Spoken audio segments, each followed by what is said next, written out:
Лондон сүйлөйт, BBC дүйнөлүк кызматы.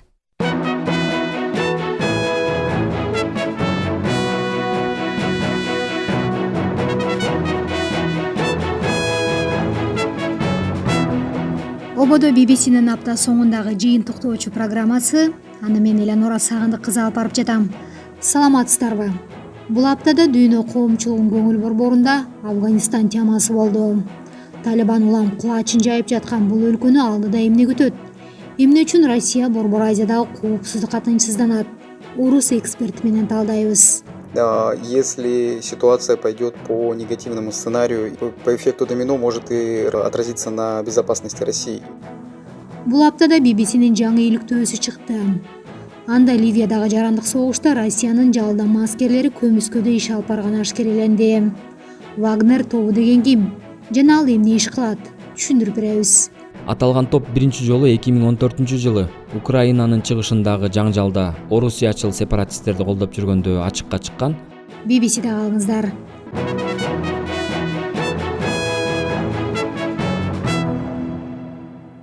Афганистанда талиптер Кабулдан кийин эле ири шаар Кандагарды өзүнө каратып алды. Ал арада АКШдагы абройлуу Вашингтон Пост гезити мындай жүрүш менен Талибан жакын арада Кабулду колго алышы мүмкүн экенин жазып чыкты. Дүйнө коомчулугу Афганистанга назарын буруп жаткан чакта Россияда Борбор Азиядагы союздаштарына тынчсызданып жатканын билдирүүдө. BBC Россиядагы постсоветтик өлкөлөрдү иликтөө борборунун кызматкери Станислав Притчинди кепке тартты. С уходом США заметно просели позиции и возможности официального Кабула противостоять Талибану. АКШ күчтөрүнүн Афганистандан чыгарылышы менен расмий Кабулдун Талибанга каршы позициясы тая түштү. Талибан өлкөдө башкы саясий күч болгусу келет жана мамлекетти толук көзөмөлдөсөм дейт. Бирок бул канчалык ишке ашчу нерсе? Талибан бул пушту өзөктүү уюм. Алардын өлкөнүн түштүк-чыгыш жагында Пакистан менен чектешкен жерде олуттуу базалары бар. Пакистан тараптан колдоосу дагы бар. Бирок 90-жылдары деле Талибан бүт өлкө аймагына ээлик кыла алган эмес. Бирок маселе ушунда болуп атпайбы? Мамлекетке же Талибан толук ээлик кыла албай, же сырткы күчтөрдүн колдоосуна ээ болгон саясий күчтөр үстөмдүк кыла албай жатат. Тынчтык жана мунаса жок болууда. Коалициялык өкмөт түзүлбөсө тиреш улана берет го дейм. Жарандык согуштан арылуунун жолу бул коалициялык өкмөт түзүү. Расмий Кабул Талибан менен бир келишимге келип, бирдиктүү башкаруу органын түзсө болот. То есть проведение переговоров официального Кабула с Талибаном и создание такого совместного управленческого органа. Вот вы пишете, что Россия не сможет остаться. Сиз Борбор Азия үчүн түзүлгөн азыркыдай кырдаалда Россия четте карап тура албайт деп атасыз. Бирок ал кантип жардам бергени жатат. Россия аймакка кошумча аскердик контингентин киргизеби? Россия уже в регионе. В России есть военная база 201 в Таджикистане. Россиянын азыр деле бул аймакта аскерлери бар. Тажикстанда Россиянын 201 аскердик базасы иш алып барат. Ал жакта 6000 киши бар. Ал эми Кыргызстанда Кантта жетиштүү аскердик техника менен жабдылган жамааттык коопсуздук боюнча кызматташуу уюмунун авиа базасы бар. Россия Борбор Азиядагы союздаштарынын коопсуздугун камсыздоо тууралуу дипломатиялык жана аскердик деңгээлдеги билдирүүлөрү менен эле чектелбей, реалдуу нерселерди да жасап атат. Мисалы, Россия менен Талибандын сүйлөшүүсүндө Борбор Азияда коопсуздук режимин сактоо өзүнчө фокуста каралды. Бул боюнча атайын макулдашуулар дагы болду. Афганистан менен чектеш жерде абал дестабилдешип калабы деп аймакта аскердик техникалар көбөйтүлүп атат. Бул жамааттык коопсуздук боюнча кызматташуу уюмунун алкалыгында жүрүүдө. Бул уюмга мүчө эмес Өзбекстан менен дагы аскердик кубатты арттыруу боюнча эки тараптуу аракеттер активдеше баштады. Ушул күндөрү Россия, Тажикстан, Өзбекстан 3 тараптуу аскердик машыгууларды өткөрүп атат. Афганистандагы кырдаалдан пайдаланып, чек аралар аркылуу согушчан топтордун өтүп келүүсүнө даярдыктар көрүлүүдө. Могут воспользоваться неразберихой и попытаться прорваться в центральноазиатские государства. Да, Россия заинтересована в демонстрации поддержки, но некоторые... Ооба, Россия колдоо көрсөтүүгө ынтызар экенин көрсөтүп жатат, бирок айрым эксперттер Кытайдын Борбор Азияда позициясын бекемдегиси келип жаткан чакта Россия учурдан пайдаланып, аймакта таасирин дагы күчөткүсү келет деп жатышат. Сиз буга макулсузбу? Усиливать влияние за счет военного присутствия Ну, если военное присутствие есть и в нем нуждаются сами страны региона, Жаматтык коопсуздук боюнча кызматташуу уюмунун алкагында Россиянын өз союздаштарын колдоо максаты, милдети турат. Бул бардык расмий документтерде жазылган. Аскердик жайгашуу эсебинен таасирин күчөтүү дегенде эми ал азыр деле бар жана ага аймактагы өлкөлөр муктаж да. Бул таасир этүүнүн куралы эмес, бул жоопкерчиликтүү мамиле. Россия аймактан кеткен деле эмес, кайра кайтып келип атат деп айтканга да болбойт. Россия дайым бул аймакта болгон. Аскердик базалары дагы жабылган эмес. Бардык аймактагы өлкөлөр менен кызматташуулар уланып келди. Кытайдын аймактагы таасири деп көбүртө берсе болот.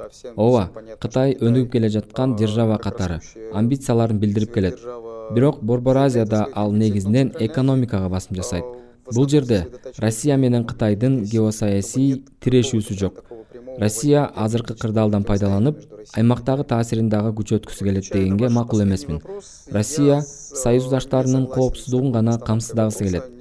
Себеби бизде визалык режим жок. Россияда Борбор Азиядан келген миллиондогон эмгек мигранттары бар. Эгер кырдаал негативдүү сценарий менен кетип, Борбор Азия Талибандан чыккан коркунучка кептелсе, ал домино эффектисине окшоп, Россиянын өзүнүн коопсуздугуна да таасир этет. Ошондуктан коопсуздук жаатында превентивдик чаралар жүрүп атат. Ситуация пойдет по негативному сценарию и по эффекту домино может и отразиться на безопасности России. Именно поэтому превентивно ведется системная работа по поддержке Таджикистана, Узбекистана, Киргизии. Орус эксперти Станислав Причин Афганистан маселесинде эмне үчүн Орусия Борбор Азия өлкөлөрүнө тынчсызданып жатканын айтып берди. Уктуруубузду улантабыз.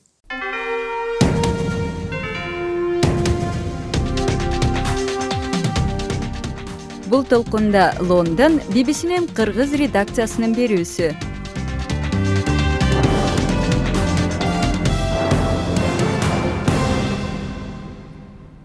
BBC'нин жаңы иликтөөсү Ливиядагы жарандык согушта Россиянын жалдама аскерлери көмүскө операциялар жасаганын ашкереледи. Алдыда бул иликтөөнүн мазмунун суроо жооп форматында кесиптешим Элмурат Ашыралиев менен түшүндүрүп берели. Вагнер тобуна тийиштүү делген планшетте кандай маалыматтар табылыптыр? Планшетти Вагнердин белгисиз согушкери 2020-жылдын жаз мезгилинде Триполинин түштүгүндөгү аймактардан аскерлер артка чегинип баратканда тыштап койгон. Эми ошол планшет аталган топтун негизги ролун жана ошондой эле аскерлердин код ысымдарын бетин ачып атат. Анын ичинде согуш майдандын чектерин орус тилинде көрсөткөн карталар болгон. Бул Вагнердин чын эле ошол жерде болгонун ырастайт жана топтун операциялары жөнүндө болуп көрбөгөндөй маалымат берет. Дрондон тартылган кадрлар жана Вагнердин согушкерлеринин код ысымдары да бар. Алардын бирин BBC аныктай алганын айтууда. BBC акыркы үлгүдөгү аскердик жабдууларды сатып алуу тизмесинде алды. Күбө адистердин айтымында ал Орусиянын аскердик жабдууларынан гана келиши ыктымал. Кандай аскердик жабдуулар жөнүндө сөз болууда? Сатып алуу тизмесинде эмнелер болгон экен? Курал-жарактардын жана аскердик техниканын толук тизмеси 2020-жылдын 19 январындагы число коюлган 10 барактык документте камтылган. Аны BBC'ге Ливиянын чалгын булактары берген жана ал Вагнер жайгашкан жерден алынган болушу ыктымал. Документте операцияны ким каржылаганы жана артында ким турганы көрсөтүлөт. Анын ичинде аскердик милдеттерди аткарууга керек болгон материалдар тизмектелген. Арасында 4 танк, жүздөгөн калашников мылтыктары жана акыркы үлгүдөгү радар системасы дагы бар. Аскердик аналитик BBC'ге айтып бергендей, айрым курал-жарак технологиясы жалгыз гана Орусиянын аскеринен алынышы мүмкүн. Вагнер тобу боюнча дагы бир адистин айтымында аталган тизме Дмитрий Уткиндин да тиешеси бар экенине ишарат кылат. Ал Орусиянын аскердик чалгын кызматынын мурдагы кызматкери жана Вагнер тобун негиздеп, ага азыркы аталышты койгону айтылып келет. BBC Дмитрий Уткинге байланышууга аракет кылган менен бирок эч кандай жооп ала алган эмес. Сатып алуу тизмесин жана башка документтерди чечмелеген BBC'нин визуалдык материалында Европолис жана генералдык директор сөздөрү Евгений Пригожиндин тиешеси бар экенине ишарат кылат. Бул инсан Орусиянын президенти Владимир Путинге жакын бизнесмен болуп саналат. АКШнын мамлекеттик казына кызматы Европолиске 2018-жылы санкция киргизген. Пригожин Сирияда ээлик кылган же көзөмөлдөгөн мунай чыккан жерлерди коргоо боюнча келишим түзгөн Орусиянын компаниясы деп аталган. Батыштагы журналисттердин иликтөөсү Пригожин менен Вагнердин ортосундагы байланышты табышкан. Пригожин Европолиске же Вагнерге байланышы бар экенин ар дайым четке кагып келген. Орусия бул боюнча кандай реакция кылды? Орусия Вагнер менен байланышын четке кагууда. Орусиянын тышкы иштер министрлигинен BBCге алар Ливияда ок атышууну токтотууга жана кризисти саясий жактан жөнгө салууга салым кошуу үчүн аябай аракет кылып атканын билдиришкен. Министрликтен кошумчалашкандай, Вагнерге байланыштуу деталдар көбүнчө бурмаланган маалыматтарга негизделген жана Ливиядагы Орусиянын саясатын дискредитациялоону көздөйт. Негизи эле Вагнер аскерлери деп атабыз. Алар ким өзү? Алар жөнүндө кандай маалыматтар бар? Аталган топ биринчи жолу 2014-жылы Украинанын чыгышындагы жаңжалда орусиячыл сепаратисттерди колдоп жүргөндө ачыкка чыккан. Андан бери согушкерлер Сирия, Мозамбик, Судан жана Борбордук Африка республикаларынын аймактарында жүргөн. Вагнердин аскерлери Ливияда 2019-жылдын апрелинде пайда болгон. Козголоңчу генерал Халифа Хафтар Бириккен Улуттар уюму колдоп турган өкмөткө чабуул койгон кезде жалданма согушкерлер генералдын күчтөрүнө кошулган. Чыр-чатак 2020-жылдын октябрында ок атышууну токтотуу менен аягына чыккан. Бул топ болуп көрбөгөндөй жашырын, бирок BBC мурда согушуп жүргөн 2 киши менен байланыша алган. Алар Вагнерге кандай адамдар кошуларын жана алардын эч кандай жүрүм-турум нормалары жок экенин жөнүндө айтып беришкен. Бул Хафтардын орус жалданма аскерлери Вагнер тобунун ичинде аттуу даректүү тасманын башка бөлүктөрүн да бекемдейт. Тасманы BBCнин араб жана орус кызматтары даярдап чыгарган эле.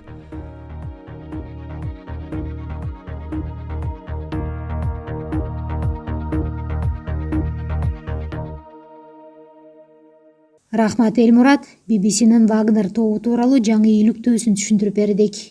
Эми жергиликтүү темаларга өтсөк, өтүп бара жаткан жумада Россиянын айрым депутаттары Кыргызстандагы орус тилдүү жарандарга кысым күчөп жатканы тууралуу дооматтарын айтышты. Белгилей кетсек, Кыргызстанда орус тилине расмий макамы берилген жана бул баш мыйзам менен бекитилген.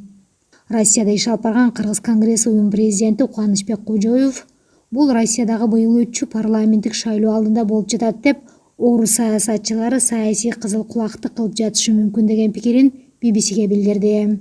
Бирок ал алды менен Россияда иш алып барып жаткан кыргызстандыктардын абалына токтолду. Жылдан жылга биздин мигранттардын абалдары оңолуп баратат. Себеби алар өздөрүнүн укуктарын башында билбейт болчу. Евразиялык алкагында кандай аларга укуктар берилген, өздөрүн баягы эле алыскы мамлекеттерден келген мигрант сыяктуу алып жүрүшкөн. Азыр баардык укуктарын билип, жанагы көп жерде эгер жумушка атайын кирген болсо, жумуш договорлорунун негизинде медициналык камсыздандыруу кагаздарын алышып, сертификаттарын өздөрүн эркин сезип, андан сырткары жылдан жылга алардын өзүнүн айлыктары, маяналары дагы көбөйүп, азыр жакшы эле деп айтабыз да, жылдан жылга оңоюп баратат. Жакшы. Азыр Россиянын парламентте, мамлекеттик думада ушул Борбор Азия өлкөлөрү менен визалык режим киргизүү боюнча демилгелер көтөрүлүп атат да. Эгерде ошондой болуп кала турган болсо, мигранттардын жашоосуна кандай таасирин берет эле? Мамлекеттик думада ушундай көтөрүлгөн болсо дагы бул Кыргызстанга тиешеси жок деп түшүнсөңүздөр болот. Себеби дегенде виза режими бул мүмкүн Өзбекстан, Түркмөнстан, Тажикстанга киргизилиши мүмкүн. Киргизген убакта дагы азырынча болгону бул идея. Мында сунуш дегендей. Кыргызстандын мигранттардын азыр кабатыр болгон кереги жок. Мунун процедурасы көп. Анын үчүн виза киргизиш үчүн Кыргызстан Евразиялык биримдиктен чыгыш керек. Булар эки парламентте ратификация болуш керек. Булдай саясатчылардын сөзүнө көңүл бура берүү бул болбойт да. Андан сырткары эми акыркы убактагы ар түрдүү окуялар болуп атат. Мына күздө бул жакта дагы парламенттик шайлоо болот, ошого карата мындай болбогон нерселерди деле ошо ызы чуу кылып саясий упай алыш үчүн кандайдыр бир чоң деңгээлге чыгарып жиберип атышат да. Бул эми утурумдук нерсе дейбиз. Менимче эки мамлекеттин ортосундагы мамиле жакшы эле болот. Мигранттар бүгүнкү күндө Россиянын экономикасы абдан мындай мигранттарга чаңкап турган маал, суусат. Мигранттарсыз бир экономиканы жылдыруу кыйынга турат. Ошон үчүн бул баягы эки тараптуу таяк деп эсептелинет дагы. Мындай нерселерге бир мындай реакция бериштин көп эле мындай кереги жок деп ойлойм. Рахмат. Анан ушул күндөрү Россияда, Кыргызстанда жашаган орус тилдүү жарандарга кысым болбосун деген талаптар жаңырып жатат да, ошол эле депутаттардын атынан. Сиз эми Россияда да, Кыргызстанда да жашаган киши катары айтсаңыз, бизде Кыргызстанда ошондой кысым барбы? Кыргызстанда андай кысым жок. Бул негизинен биздин күнүмдүк турмушубузда болуп келген бытовой деп коет баягы нерселер да. Мындай нерселер Россияда да болуп келет, Кыргызстанда деле. Кыргызстанда мурунку Союздан калган республикалардын ичинен эң орусча көп сүйлөгөн орус тилдүү республика бул Кыргыз республикасы. Анан кандай орус тилге кысым болуп калат? Бул жерден баягы саясий упай топтоо үчүн эле кылган аракеттер деп ойлойм. Мындай болбойт, бул болбогон кеп да. Россиянын өзүндө ошо соңку жылдары тилге карата талаптар кандай өзгөрүп атат мигранттарга карата? Эми Россия мамлекети барган сайын ошол келген мигранттар ошол эми тилди билсин, анан тарыхты билсин, анан бул жердеги ошол кандайдыр бир келгенде өзүнчө обочолонуп, топ болуп жашабай, элдер менен чогуу бирдей болсун деп. Бул эми мамлекеттин коопсуздугу деген ошол негизинде ошондой иштерди алып барып атат. Ошого мамлекет ошол келген мигранттарды интеграциялоо, ошол неме боюнча дагы ар түрдүү гранттар берилип атат, уюмдарга ар түрдүү окутуу, ошо курстарын ачып атат. Бирок канчалык деңгээлде алардын эффективдүүлүгүн мен азырынча билбейм, бирок Кыргызстандан келген мигранттар бардыгы орусча жакшы билет. Биздин мигранттарыбыз жакшы позицияларды атайын бүт тармакта өздөрү жакшы позицияларда, жакшы ошол жумуштарда иштей баштаганы бул көз көрүнөт. Анан ушу Россияда соңку кезде мигранттардын катышуусунда мушташтар да көбөйүп жатат. Бул эмнеге байланыштуу болуп жатат деп ойлойсуз? Кыргыздар мигрант болуп Россияда жүргөн менен дагы алардын күнүмдүк жашоо турмушу, ой, аң сезими күндө Кыргызстан менен байланышкан да. Анан ошол Кыргызстан менен Тажикстан ортосундагы чек ара кичине чырынан, ошол жердеги жанагы конфликттин айынан бул жердеги азыр чет мамлекетте жүргөн граждандардын ортосундагы бири-бирине мындай кичинекей ошол кооптонуу пайда болгон да, бири-бирине болгон. Бири-бирине сөз ыргытып, бул эми мындай жарандык коомдун ичинде ошол күтүлгөн нерседей болуп атат да. Бирок ошол чет мамлекетте жүрүп, бул жерден ошол уруш, талаш, мушташуулар болуп калып атат. Негизинен мындай иш болбош керек эле чет элде жүргөндөчү. Бул эми мамлекеттер арасындагы иш бул жака таасирин тийгизип атат. Жергиликтүү бийлик ошол мушташуулар Москванын ичине же болбосо Россиянын ичине да кеңири жайылып, бүтүн Россия боюнча ушундай мушташуулар болсо, албетте мындай чоң мушташууларга булардын күч органдары көзөмөл болуш керек. Булар жергиликтүү калкка тартылып кетеби экен деген ушундай кооптонуу, негиз чоң кооптонуу жаратып атат. Негизинен мындай болбош керек эле. Булар деген бул жергиликтүү бийликтин баш оорутмасына айланат деген таризде азыр аябай чоң чаралар көрүлүп атат. Мигранттарды аябай күчтүү көзөмөл күчөдү. Биздин ошол таксистерге болгон, бүт мигранттардын жашаган жерлерине, иштеген жерлерине болгон бүт көзөмөлдү абдан катаалдаштырды. Россиядагы Кыргыз Конгресс уюм президенти Кубанычбек Кожоев мигранттар тууралуу BBC'ге сереп салып берди.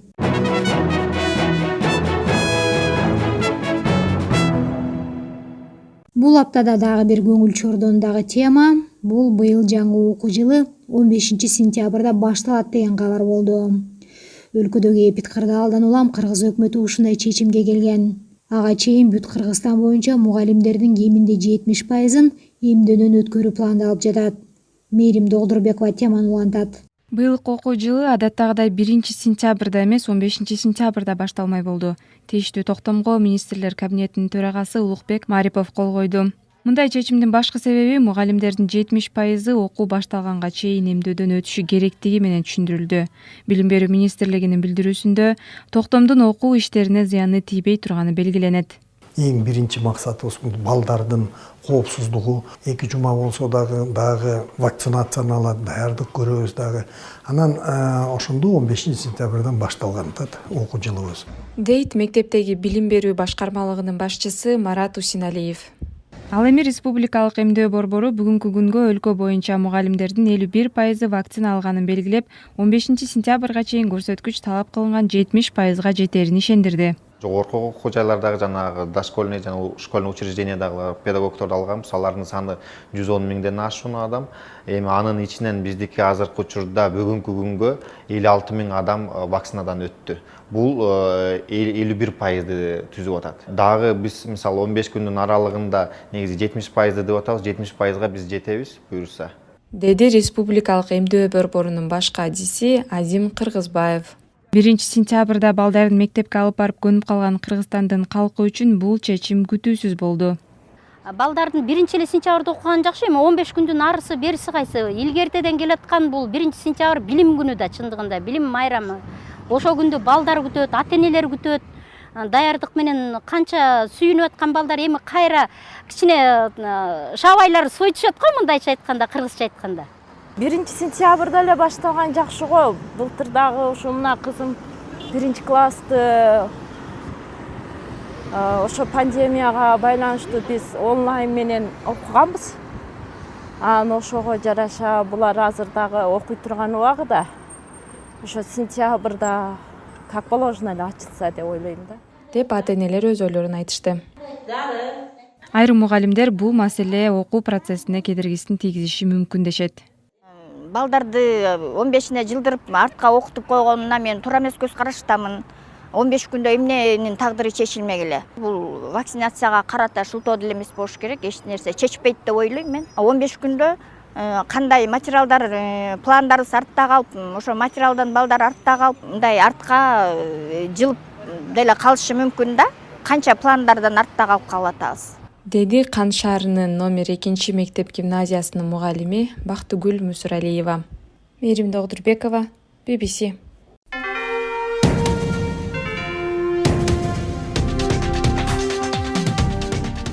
Бул толкунда Лондон BBC'нин кыргыз редакциясынын берүүсү.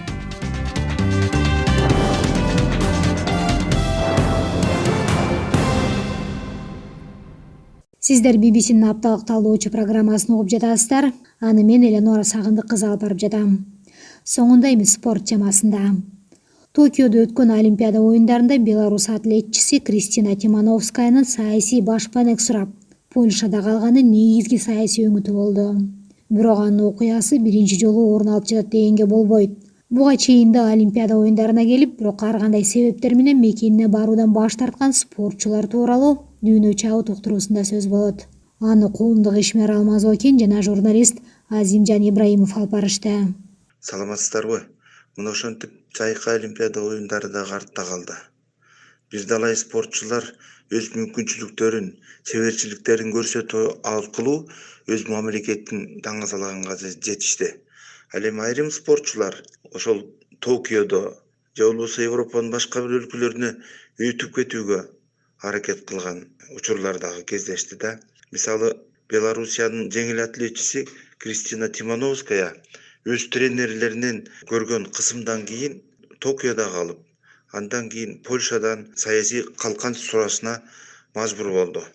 Натыйжада бүгүнкү күндө Кристина Тимановская Польшада туруп, бирок ал Беларуска кайтып келерин жана өз өлкөсүн сүйө тургандыгын билдирип жатат да.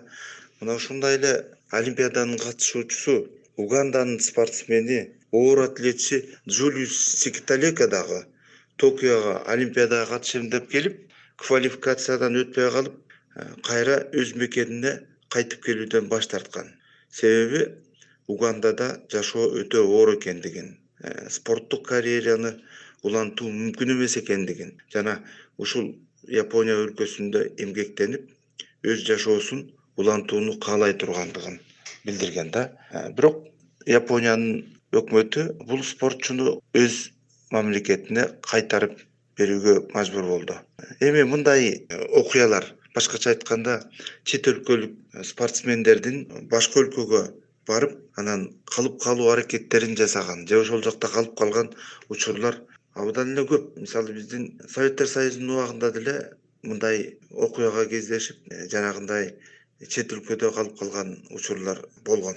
Беларусь кызынын качып кетиши, кирбей кайта өлкөсүнө кайтпай Польшадан башпанек алышы жалгыз көрүнүш эмес. Дүйнөлүк чемпионаттарды кошуп алганда анда мындай окуялар жүздөп саналат. 20-жылымда 56-жылдары башталып атат да. Өзгөчө мисалы Мельбурнда Олимпиадада Венгриянын курама командасынын 100дөн ашык мүчөсү, 100дөн ашык спортсмен ошо келбей койгон.